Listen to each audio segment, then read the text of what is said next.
Good morning, everybody. It is November 23rd, the last uplift of November, and I am back. I see all my uplifters out there today. You have no idea how happy I am to see you. Okay, so here we are. I'm going to take that off. Good morning, Anna Gazzara. Good morning, Reese Stewart. Hey, I never thought I'd see you again, Reese. Good to see you, my brother. Good morning, Rose Kemp. Look at Q. Is that Q in the house? Yes. Amanda Rupp, Ted Finkelman, all the way from Dubai, all the way from Las Vegas. It's good to see you. Aaron, good to see you. Natalie, listen, Natalie, it is good to see you this morning. Diane, Claudia, Ashley, Wheeler, Stephanie, Sidat, Angela. Look here. I am so happy to see all of you uplifters. It is a beautiful day. This is going to be your best day ever. My name is Cliff Long, and I am your chief servant here at the Orlando Regional Realtor Association, and have I got a story for you. I'm going to take just another second to let all the uplifters roll in. Good morning, Anna Gazzara. Good to see you. Listen, everybody's coming on in. As you guys know, I spent all of last week in Dubai. Oh my God, do I have a story to tell you. I got a couple more people rolling in. Jacheka, good to see you. Rosie Papagiannakis, good to see you. Stephanie, good to see you. Listen, I missed you too, Natalie. Listen, you didn't miss me, sister, like I missed you. I didn't know if I was ever going to come back. But listen, I am back from the jaws of death. I am back from the hospital. I am back from intensive care in Dubai. And boy, do I have a story to tell. Okay, are you guys ready to get started today? This is November 23rd. It is 9:32 a.m. and this is Uplift with Cliff, and I am so excited to be among the land of the living. I have to tell you, many of you guys know last week we had Cityscapes in Dubai, one of the largest shows of developers and with real estate professionals. But aside from that, I had meetings there with some of the real estate professionals in Dubai, and I was planning on last week being my best week ever. But boy, did life throw me a curveball. And so are you guys ready to go in? I'm ready to go in. Good morning, Jessica Whittakin, holding it down for me. Nita Martin, good to see you. There is Natalie Aerosmith, the heir apparent, the president-elect, the once and future queen. I see you this morning. D, it's always good to see you. Lisa Hill, my leader, the one I'll follow anywhere, and Precious. Good morning, Precious. Good to see you guys. The uplifters are rolling in. Okay, I promised you a story. I have got a story. So listen, there I am. I'm all loaded up. I got on my flight from Orlando to JFK. It is just Cliff plus the posse that's coming on another flight, and we're getting ready to descend on the country of Dubai in the UAE, and we're going to take it by storm. I had everything. I was ready. I was ready to go, and I was getting ready to just unleash on Dubai. It was going to be my best week ever. Yes, good morning, JC. Good morning, Elaine. Okay, so I get on my first leg and I fly from Orlando to JFK. And when I get from Orlando to JFK, everything's just fine. It's very late. JFK is basically closed. And so I'm waiting on my next plane. And so I get on the next plane, and that's where Cliff's lifetime adventure was going to begin. Little did I know that when I got on Emirates flight from JFK to Dubai, my life was going to change forever, and there was going to come a point when I might never see any of you uplifters again. Yes, it was just that scary. And it produced the thing that I want to talk to you about today, and that is 5 ways to survive a personal crisis. 5 ways to survive a personal crisis. Yes, listen. Next thing I know, so I sat down on the plane, and yes, I'm sitting at 90 degrees, and I'm just resting and relaxing, and I strap in, and the plane takes off. Yes, so now, when the plane takes off, I fall asleep. I begin relaxing. I did not know how tired I was, but I slept for 4 hours. And after sleeping for 4 hours, that was the biggest mistake that I had made in my entire life. While I slept, blood clots were forming in my legs, and they formed in both calves. So I woke up on the Emirates flight from JFK, New York to Dubai, having had formed with blood clots having formed in both of my legs. I felt the cramps and I stood up and I tried to walk them off, but I didn't know that the clots were already there. And then they moved up into both lungs. And so now here I am halfway across the ocean on a flight to Dubai, and I can no longer breathe adequately. I've got blood clots in both lungs. And so as I sit there on the flight, I'm struggling for breath. My life starts flashing before me very quickly. No one's there to help me. Funny enough, none of the airline attendants noticed. None of the people next to me noticed. But I was sitting there struggling, and I was thinking maybe it's just the oxygen. I'm thinking maybe it's just the air pressure. I'm thinking maybe I need to tell the flight attendant so I can get a little oxygen, because I can't find out what's going and I can't figure out what's going on with me. But little do I know that I have clots that have formed since I've been on the flight in both lungs. So I'm struggling for breath. And so as I sit there struggling, I convince myself maybe that I need to walk around, and maybe when the flight lands, things are going to be okay. Maybe I just need to get to the restroom. So I get up and I walk to the bathroom. Now, if there's a funny moment of this story, this is it. So Cliff gets up and walks to the bathroom. Now, you guys know where the ceiling is slanted right there in front of the toilet. So here I am leaning on the ceiling, and I begin to pass out. Now, as I begin to wobble and pass out in the bathroom, this is where the first humorous moment takes over. I said, "No, Lord, not like this." I can't go out like this. Not in a bathroom in Emirates while flying over the ocean. This can't be how I go. And so I pull myself together and I get back to my seat. When I sit back down, once again, I'm on the edge of the seat. Yes, there's an echo. Once again, I'm on the edge of the seat. And as I'm sitting on the edge of the seat, I'm gasping for air. I'm gasping, and I can't quite find myself. And so I sat there like that for the next 2 hours. Now, what does that mean? The first thing I want you to do, 5 ways to survive a personal crisis. Issue number 1. The first thing I want you guys to learn today is this. Pay attention to the signs.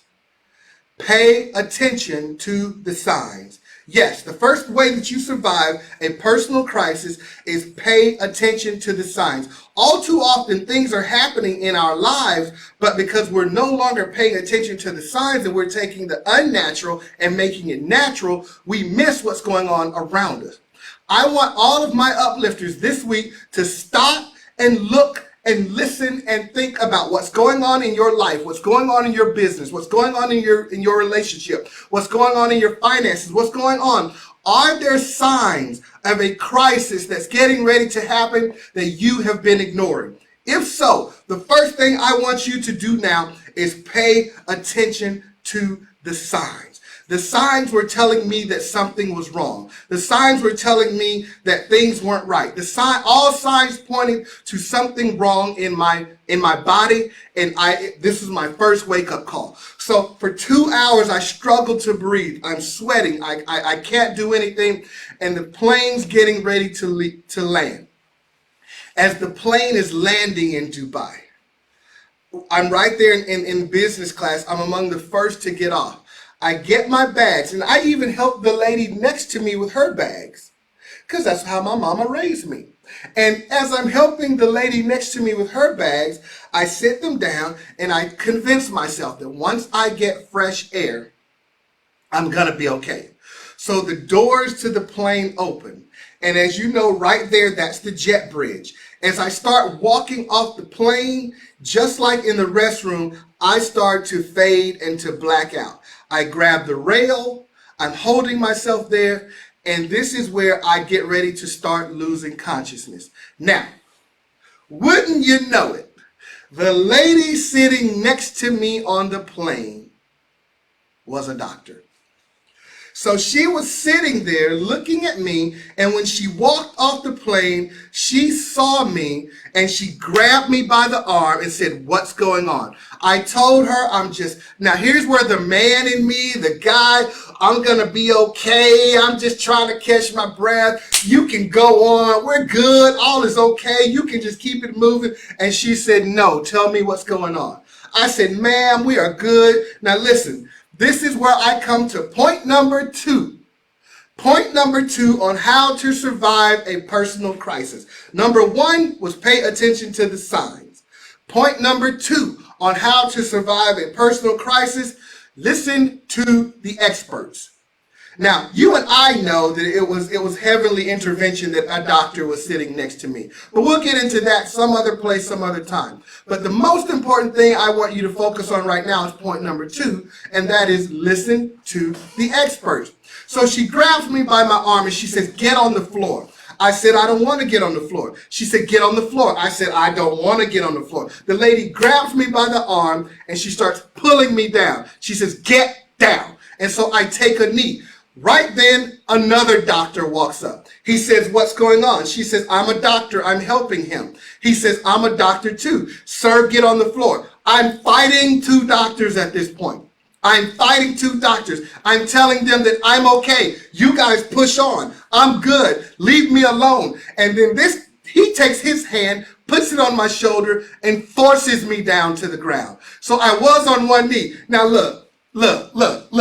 You know good and well I did not want to be on the ground in the jet bridge with 500 people getting ready to walk by me. And I got her yanking me and him pushing me, and I'm down on the ground fighting them. Just like, "Get off me, get off me." And so here I am. All this is true. Good morning, Carola.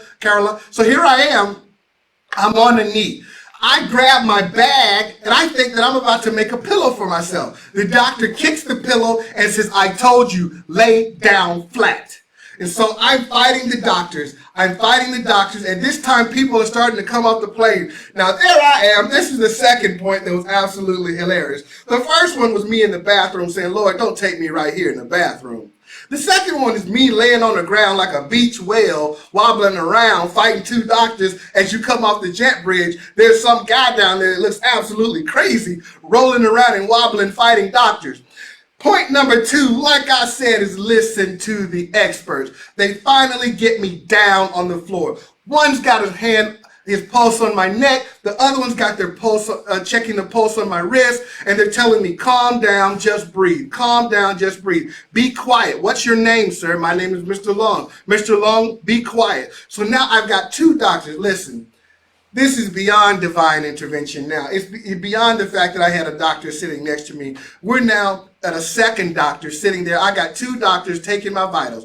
They call for the hospital security. They call for the hospital medical staff. Within 30 seconds, I got 2 guys. I got a gurney and a wheelchair, and they've got an EKG connected to me. They got a blood pressure cuff, and they've got a blood oxygen monitor, and they're sitting there.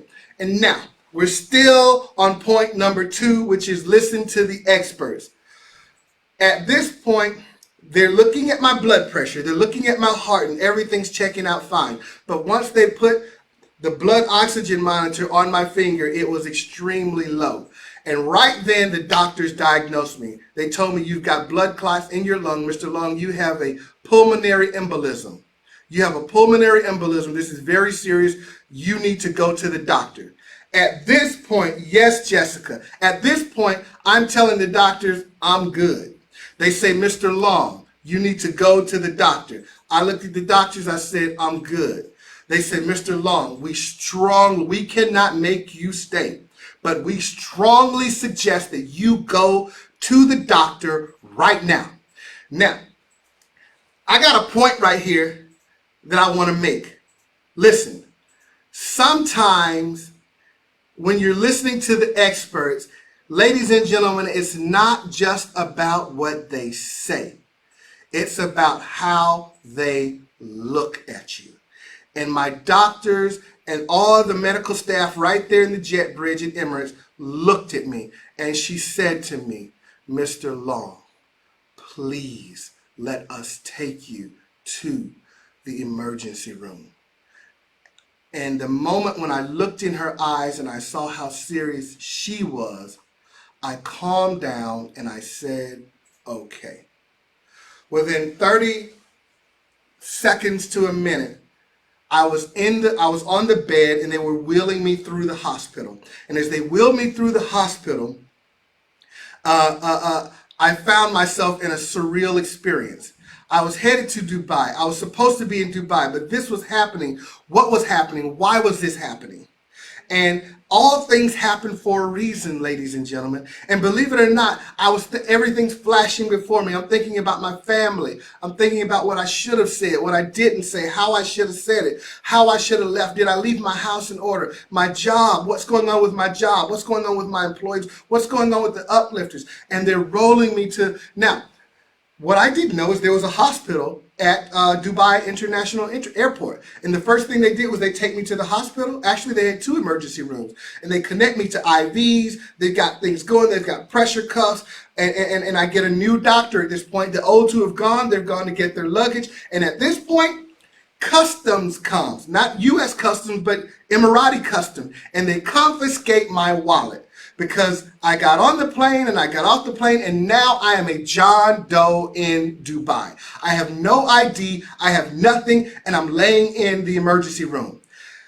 The doctor there looks at me and he says, "Mr. Long, we've done all we can. We need to send you to the regular hospital." I said, "I'm not going to the hospital." He says, "Mr. Long, you need to go to the hospital." I said, "I'm not going to the hospital. Listen, now y'all got me in here." He says, "Mr. Long, you need to go to the hospital." And he said, "Remember the look, I'm going with you." Once again, that's when it hit me. Point number 3. Number 1 was pay attention to the signs. Point number 2, listen to the experts. Now here comes point number 3 of how to survive a personal crisis. Point number 3 is humble yourself. Humble yourself. I had to humble my spirit and listen to what he was saying to me. All around me, people are speaking another language, and he's looking me in the eye, and he's saying, "Mr. Long, I'm going to ride to the hospital with you." At that point, once again, I knew Doc, once again, I knew Natalie, that this is serious. So they get me ready to go. They put me in the ambulance. And I knew things were serious when I got in the ambulance because the entire medical staff was getting on the ambulance with me. The doctor had his bag. They were scared I was going to code out in the ambulance because of the clots and how fast they had traveled. And the doctor wanted to be there with me to give me a smooth transition to Dubai Hospital. And here I am. I don't know any of this stuff is going on. Humble yourself. Listen. Number 1, pay attention to the signs. Number 2, listen to the experts. Number 3, humble yourself. This is how you survive a personal crisis. So there I am. I get the ambulance stops at the hospital. They're rolling me. They put me in. And all of a sudden, I find myself in another world. I am in the emergency room in one of the biggest countries in the Emirates. There's no English whatsoever being spoken. I have no ID. And that is what you have to learn. When you are flat on your back and you can't help yourself, you had better learn how to humble yourself. When you are at the whim, beck, and call of other people around you and you can't even speak the language, you had better have learned how to humble yourself so that your spirit, so that the person inside you will allow yourself to receive help. So many of us are going through issues in our life, in our relationships, in our jobs, with our finances, with our children. And because you're not paying attention to the signs, because you're not listening to the experts, because you haven't humbled yourself to get down on the next person's level, that is why you're staying in the crisis that you're in. If you want to bust out of the situation you're in, bust out of what's going on in your life right now, pay attention to the signs, listen to the experts, and humble yourself. I'm trying to help somebody. It is now 9:49. This is Uplift with Cliff. It is the 23rd, the Thanksgiving edition, and I am grateful and thankful on today. So now here I am lying in the hospital, and ladies and gentlemen, I would be flat on my back in Dubai Hospital in a 3 by 3 area. You guys know how wide a single bed is. I had a curtain on both sides of the bed, and I had a curtain in front, and the curtain was of such a nature that I could not see. But all I heard for the next 3 days were people coming in moaning. I heard men screaming. Only men, because in Dubai, in the Emirates, the men and the women are segregated in the hospital. So there's no women around you other than the nurses. So all I hear are people screaming and moaning and complaining. And I have to sit there and wait and wait and wait on someone to come give me attention. They're taking blood. They're giving me fluids. They're taking me for x-rays. They're taking me for CAT scans. They're doing ultrasounds on my heart, and nobody's telling me what's going on. You see, the bedside manner over there is different than the bedside manner over here. Over there, they're not going to coddle you and say, "Oh, Mr. Long, how you feeling today?" Over there, they grab you and they push you and they roll you over. But I got some of the very best medical care in the world, and I had some of the best doctors coming in, and the only thing I could understand was the word American. They would say, just, this American, this American. I knew they were talking about me, but I couldn't talk back. Only when there was a doctor or a nurse that spoke English could I communicate with them. And eventually I just yelled, "Stop! Tell me what's going on. You're not taking any more blood. You're not doing any more tests. Somebody's going to tell me what's going on with me." And the doctor looked at me and said, "You're a very sick man. You have blood clots in your lungs, throughout your body, and we've got to treat them right now." And that began my journey. And 3 days later, it would be 3 days before they would downgrade me. 3 days before they would downgrade me to a regular room. I was in a room with 6 men. All of them were dying. I heard a gentleman die across from me. 3 days later, they would move me to another room. In that other room, I would still share with 4 more people. This is, yes, seize the day, Chris. That's right. Seize the day. Carpe diem. And so the next thing I want to tell you, how to survive a personal crisis. Point number 4. Point number 4. Y'all ready? Here we go. Point number 4. Be thankful.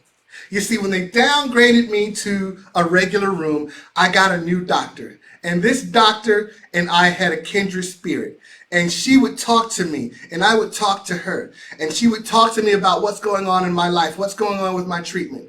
And she was literally there, and we bonded. And she took it upon herself personally to make sure that I was okay. And she made sure that I had what I needed. And all of a sudden, everyone around me spoke English. All of a sudden, everyone around me was interested in me because I showed them an attitude of gratitude. Every doctor, every nurse, everyone that came to my bedside, I would stop them before they did anything. And I would say, "Tell me your name." And as each one of them told me their name, many times in a tongue I couldn't understand, I looked at them and said, "I am thankful for you and I appreciate you." And they would look at me. And it made the difference because I was saying things that other people were not saying.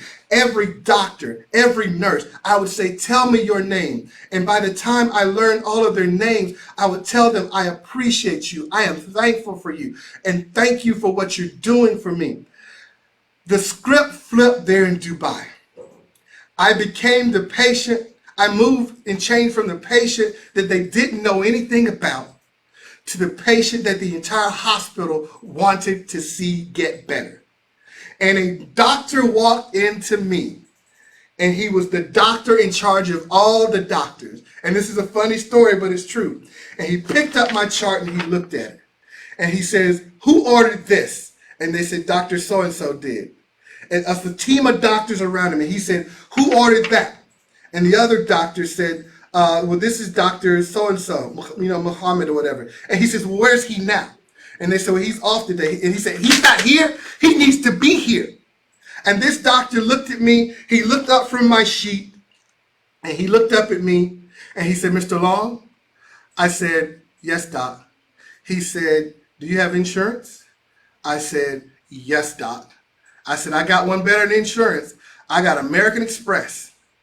The doctor looked at me and said, Mr. Long, you're going to be okay. I'm going to take care of you. He changed my entire course of medicine. He took me off of all the meds they were on. And within 24 hours, my body responded to the new treatment and I was standing up on my feet. Ladies and gentlemen, I went from dying in Dubai to flying in Dubai. I went from laying in the hospital, not knowing what was going to happen next, to calling the shots and the doctors being there, making sure that me, ahead of everybody else, got the treatment that they needed. My entire life turned around. Now, I know it was because you were praying. I know because it was because my wife was on her knees and Reese was on his knees and the ORRA staff were on their knees and everybody was on their knees. I know that. But I'm here today to tell you that you got to pay attention to the signs. You got to listen to the experts. You have got to humble yourself in the face of your crisis. You've got to be thankful and you've got to have an attitude of gratitude and let everybody around you know. Because when you do that, your situation is going to change. When you do that, people will start pulling for you instead of working against you. When you do that, people are going to want to see you go from being the underdog to the one that was supposed to win the fight. When you do that, everything is going to change in your favor. This is Uplift with Cliff. It is 9:56 a.m. and my final point that I have got to bring to you today is this. You better know your maker before it hits the fan. Don't wait till the moment when things have already gotten down to decide, hey, I'm going to build a relationship with my maker. You better already have one before it goes down, because if you don't, you're going to find yourself somewhere wondering, is there anybody on my side?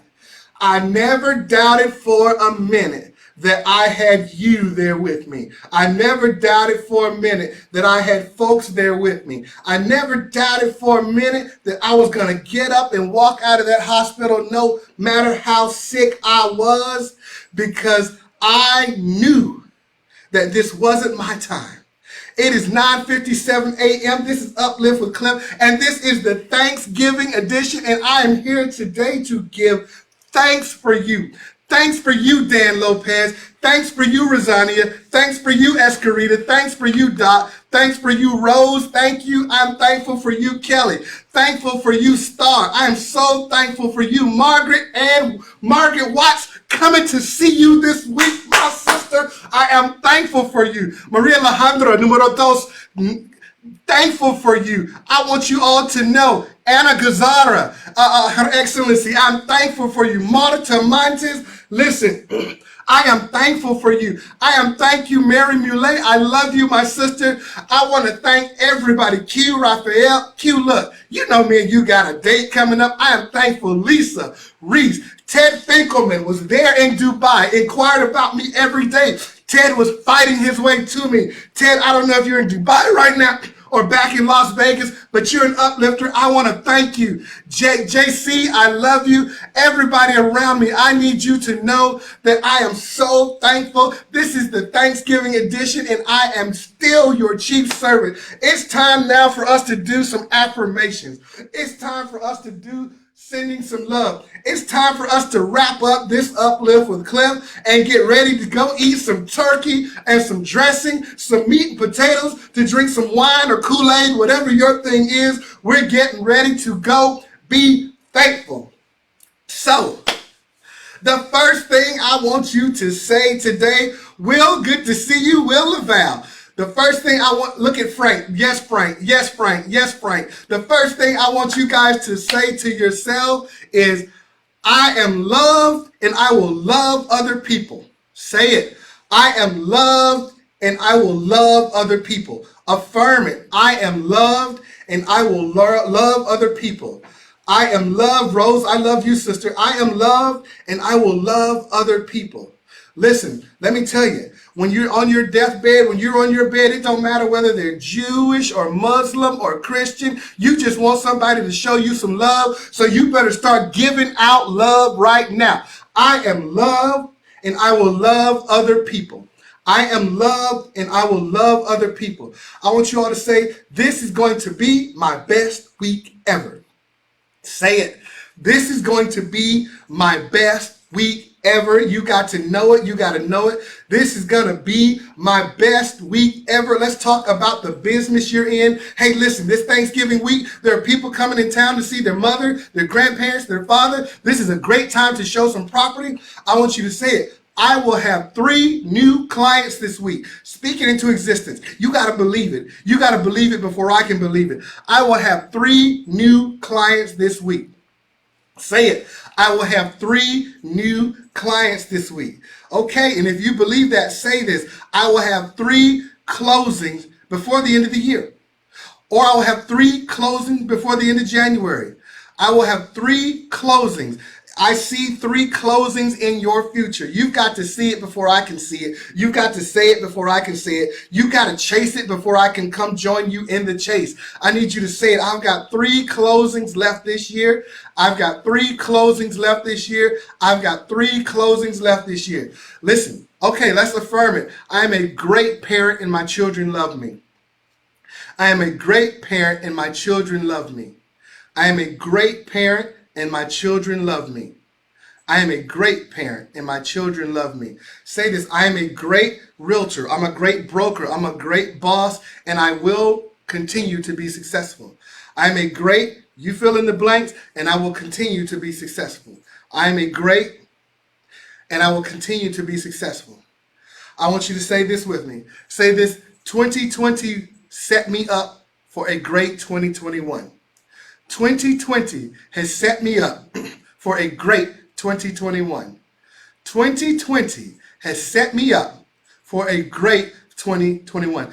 Don't you know that if you took all the hell that came your way in 2020, 2021 has nothing but good things for you? Don't you know if you could go through COVID, if you could go through civil unrest, if you could go through wearing masks, if you could go through quarantine, if you could go through seeing people and your business go down, that in 2021, there's nothing but a sweet spot for you. There's nothing but goodness for you. There's nothing but a silver lining for you, and you are almost there. So my last affirmation of the day is this one.